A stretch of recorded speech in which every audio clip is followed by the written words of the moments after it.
여러분 안녕하세요. 마세TV의 이환주입니다. 오늘은 지난달에 발표된 자료이긴 하지만 중요한 의미가 있어서 같이 한번 보는 시간을 준비했습니다. 자, 서울 지역 주택거래 현황 점검이라는 제목으로 국토교통부에서 발표한 자료고요. 기획조사를 통해서 108건의 의심 거래를 적발했다 라는 내용입니다. 자, 어떤 것들이 적발됐는지 같이 살펴보도록 하겠습니다. 2025년 5월 28일 약 3주 정도 전인가요? 그때 발표한 자료인데요. 이건 사실은 이례적인 건 아니고 국토교통부와 국세청에서는 매년 주기적으로 보는 자료입니다. 그럼에도 불구하고 이런 내용을 좀 인지하지 못해서 생각지 못한 세금을 내는 경우들이 많이 발생하기 때문에 3주 정도 지난 시점이지만 한 번 더 같이 살펴보도록 하겠습니다.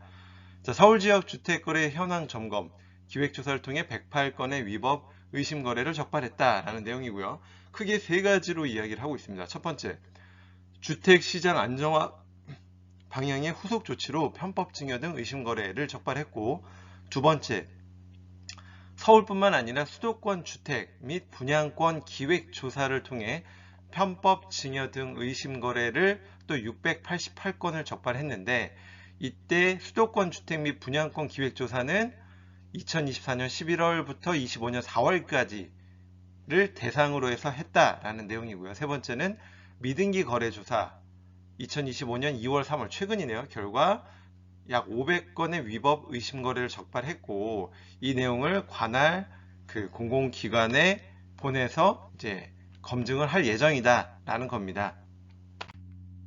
자, 1번부터 좀 볼게요. 서울 지역 주택거래 현황 점검 및 기획조사 결과, 국토교통부는 서울특별시, 한국부동산원 등과 함께 3월 10일부터 5월 23일까지 서울 강남 3구 및 마포, 용산, 성동구 일대 등 서울 주요 지역 80여 개의 아파트 단지에 대한 현장 점검을 실시하였고, 25년 1월에서 2월 중에 이루어진 서울 지역 아파트 거래 중 이상 거래를 대상으로 정밀 기획 조사를 한국부동산원과 함께 진행하였다. 왜 여기서 먼저 하냐면, 우리가 집을 사면 기본적으로는 조정 대상 지역이면 가격과 상관없이 뭘 내죠?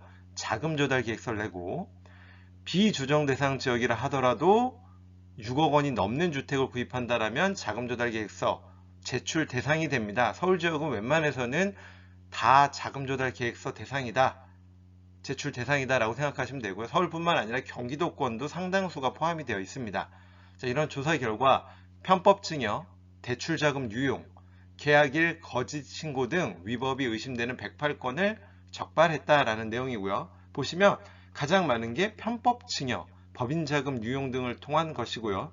82건이나 나왔습니다. 그래서 국세청에 통보했고, 이에 대해서 탈세 분석, 미납 세금을 추징할 예정이고요.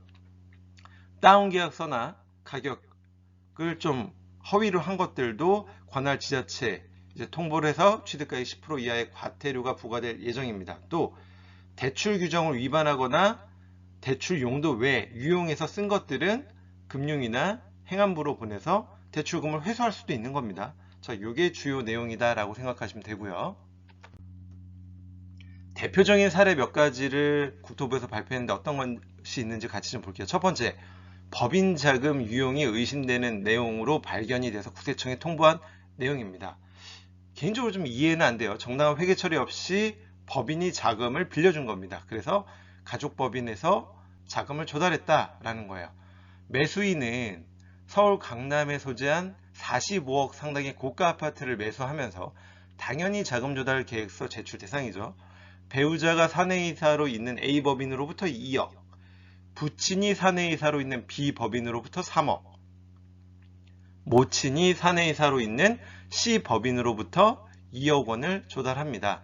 자, 왜 2억일까요? 3억까지도 조금 있긴 하지만 대표적으로 2억으로 한 이유는 우리가 2억 원까지는 차용을 할 때 차용증을 쓰고 이자 대신에 원금조로 상환해도 무리가 없다라는 그런 내용들 때문에 2억 정도에 맞춰서 했던 것으로 보여집니다. 그 관련 내용은 위에 링크로 좀 연결해 놓을 테니 차용증 규정을 한 번 더 보시면 될 것 같고요. 자, 이 7억 원을 빌렸는데 법인으로부터 해당 금액의 정당한 회계 처리가 확인되지 않아 법인 자금 유용이 의심되어 국세청에 통보가 됐습니다. 자, 그럼 실질적으로 차용 관계를 입증할 수 있는 서류가 없으면 증여로 볼 수도 있는 거고요. 그리고 이 차용에 따른 이자 지급을 하지 않은 거에 대한 세금도 부과할 수 있겠죠. 자금 조달 계획서 제출 대상이라면 누군가한테 돈을 빌릴 때는 상당히 주의해야 된다라는 걸 꼭 기억을 해주시면 좋을 것 같습니다. 자, 두 번째, 자료 미제출 및 편법 증여가 의심돼서 국세청에 통보한 사례입니다. 자금 조달 증빙 소명 자료 미제출 및 특수관계인 차입금 과다 내용인데요. 이것도 많이 발생하는 사유예요. 자, 사례를 같이 보시면 매수인은 서울 강동구 소재한 아파트를 약 23.8억 원에 매수하면서 임대보증금 10억, 자기자금 8천만 원, 차입금 13억 원으로 자금조달 계획서를 제출합니다. 매수인은 실거래 조사 과정에서 차입금과 관련된 자료만 증빙했대요. 그리고 본건의 매매계약서 및 임대보증금, 자기자금과 관련된 자료 등 실제 자금조달 증빙을 위한 소명자료 제출을 수차례 요청받았지만 제출하지 않아서 국세청과 지자체 통보 대상이 되었다. 또한 차입금 13억 원은 특수관계인인 어머니한테 빌려서 더욱더 편법 증여가 의심되기 때문에 국세청에 통보 대상이 되었다라는 겁니다. 자, 일단 엄마한테 13억을 빌렸다라고 하면 그 차용증과 이자 지급 내역 등이 있어야 될 거고요. 그렇죠? 그리고 자녀 나이가 일단 35세면 그렇게 많지 않음에도 불구하고 약 24억짜리 고가 아파트를 산 게 문제가 될 겁니다.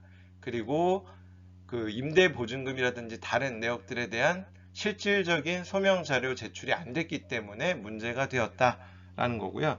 특수관계인 간에 돈을 빌려주거나 하는 부분들은 주의를 해야 되고, 분명히 말씀을 드리지만 차용증을 써놓고 차용증대로 이자 지급 또는 원금 상환 등을 한 거래 내역들이 있어야, 객관적인 거래 내역이 있어야만 국세청과 어떤 이런 다툼이 생겼을 때 소명할 수가 있다라고 꼭 기억을 해주시면 좋을 것 같아요. 자, 세 번째도 상당히 많이 나오는 케이스입니다. 자, 비슷해요. 편법 증여가 의심돼서 국세청에 통보된 사례로 특수관계인 간 매매계약을 합니다. 그리고 매수하는 자녀가 돈이 부족하니까 전세계약을 체결해서 부모가 살겠다라는 건데, 실제로 시가대로 전세계약을 체결하고 부모님이 살면 상관이 없지만 그렇지 않은 경우가 상당히 많습니다. 자, 사례 3. 매수인은 서울 노원구 소재의 아파트를 13억 원에 매수하면서 매도인을 임차인으로 하는 보증금 8억 5천만 원의 전세계약을 체결하여 편법 증여가 의심되므로 국세청에 통보가 됐고요. 실질적으로 부모님이 여기 거주한다, 전입신고해서, 그리고 시가대로 전세보증금을 받았다, 그러면 문제가 되지 않겠지만 그렇지 않다라면 증여세 과세 대상이 될 수 있다라는 걸 기억을 해주시고요. 이렇게 특수관계인 간의 거래는 국세청에서 유심히 보고 있다라는 것도 같이 기억을 해두시면 좋을 것 같습니다. 네 번째, 다섯 번째는 결국은 대출금을 목적에 맞게 사용하지 않아서 문제가 된 겁니다.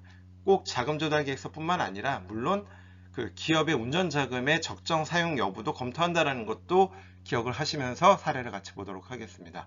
네 번째 사례, 매수인은 서울 서초구 소재한 아파트를 43억 5천만 원에 매수하면서 금융기관으로부터 기업 운전자금 목적으로 14억 원의 대출을 받았지만 목적에 맞지 않게, 즉 사업과 무관하게 대출금을 본건 아파트 구입에 사용했기 때문에 목적의 대출금 유형에 해당하여 금융위 통보 대상이 되었고, 이렇게 빌린 14억 원은 결국은 회수 대상이 됩니다. 즉 상환해야 되는 대상이 되기 때문에 이 자금을 마련하지 못한다면 아파트를 팔아야 될 수도 있겠죠. 자, 이런 상황이 발생할 수 있으니 운전자금 같은 기업 대출을 통해서 받은 자금은 용도에 맞게끔 써야 된다라는 것도 같이 기억을 해주세요. 자, 다섯 번째 사례입니다. 매수인은 서울 동작구 소재 아파트를 13억 8천만 원에 매수하면서 매도인을 어머니네요? 할머니인가요? 할머니를 임차인으로 하는 신규 전세 계약을 체결하였으나 해당 아파트의 LTV 한도로 인해 주택담보대출이 곤란하여 기존에 거주하던 임차인이 주소지에서 전출 나갔다가 대출을 받은 후 다시 전입하는 방식으로 7억 3,500만 원의 대출을 받았다. 즉 대출 규정 위반을 했다라는 것이 의심되기 때문에 금융위 통보 대상이 되었다라는 겁니다. 감정가 14억 7,500만 원의 LTV는 70%를 적용하면 10억 3천만 원, 그 중에 전세보증금 6억 5천을 선순위로 뺍니다. 그러면 3억 8천만 원만 대출이 가능하니까 임차인을 내보낸 거예요. 서류상으로 내보내서 이 선순위 임차 보증금을 제외하지 않기 때문에 대출이 7억 3,500까지 나올 수 있게끔 만들어 놓고 그 다음에 임차인 주소를 다시 들여온 거로 해서 형식적으로 이렇게 했던 것들을 적발한 케이스입니다. 좀 다양한 방법으로 이렇게 잘못하고 있는 것들을 찾아낼 수 있는 전산망이 다 갖추어져 있다라는 걸 기억을 해두시면 좋을 것 같아요. 자, 두 번째, 이제 수도권 지역의 주택 및 분양권 이상거래 기획조사를 했다는 내용입니다. 수도권 주택 이상거래 기획조사 3차는 24년 10월에서부터 12월까지 거래분을 대상으로 합니다. 이 중에 불법 행위가 의심되는 이상거래 약 1,300건을 선별해서 조사했고, 이 1,300건에 대한 소명자료 징구 분석 결과 편법 증여라든지 특수관계인 간 과다한 차입금 활용 등 위법성이 의심되는 거래 총 555건에 대해서 국세청, 금융위 등 관계기관에 통보해서 추가적인 조사가 이루어지고 있다라는 내용입니다. 자, 이런 그 수도권 주택에 대한 1차 조사는 24년 1월에서 7월분 거래에서 했었고, 2차 조사는 8, 9월 달이고, 이번에 3차가 10월에서, 작년 10월에서 12월 4분기에 거래된 내역을 가지고 조사했다라는 거고요. 거의 상당 부분은 편법 증여나 특수관계인 간 차입금 과다, 이 차용증을 활용한 주택 거래를 상당히 많이 보고 있고, 그 거짓 신고라든지 가격, 계약일 거짓 신고가 두 번째로 많은 비중을 차지하고 있고, 세 번째가 대출받은 자금을 목적에 사용하는 것에 대해서도 50건이 넘는 건이 발견이 되었다. 이렇게 기억을 하시면 됩니다. 절반 이상이 편법 증여라든지 특수관계인 간 차입금 과다 사용이다 라는 걸 기억을 해두시면 좋을 것 같아요. 뿐만 아니라 그 주택거래뿐만 아니라 분양권 기획조사도 합니다.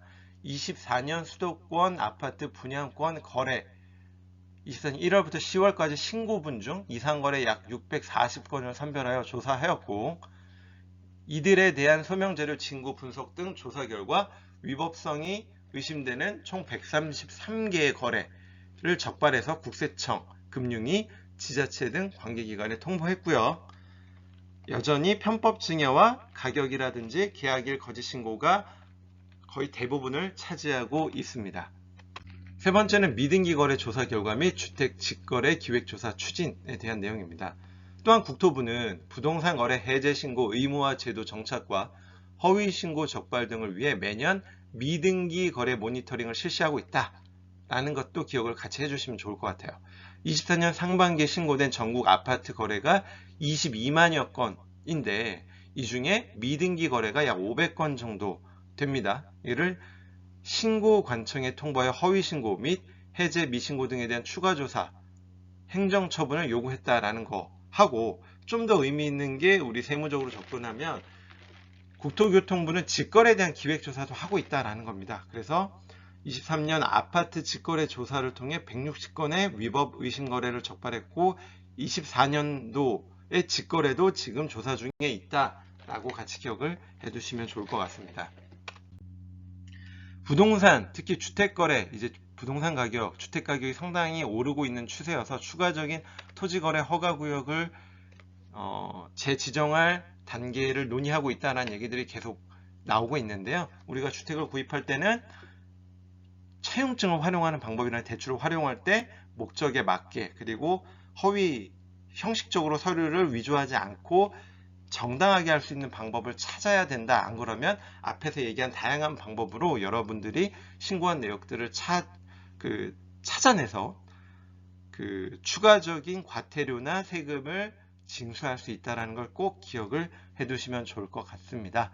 도움이 되셨다면 구독, 좋아요 부탁드리겠습니다. 지금까지 마술 얻는 세무사 마세TV의 이환주였습니다. 감사합니다.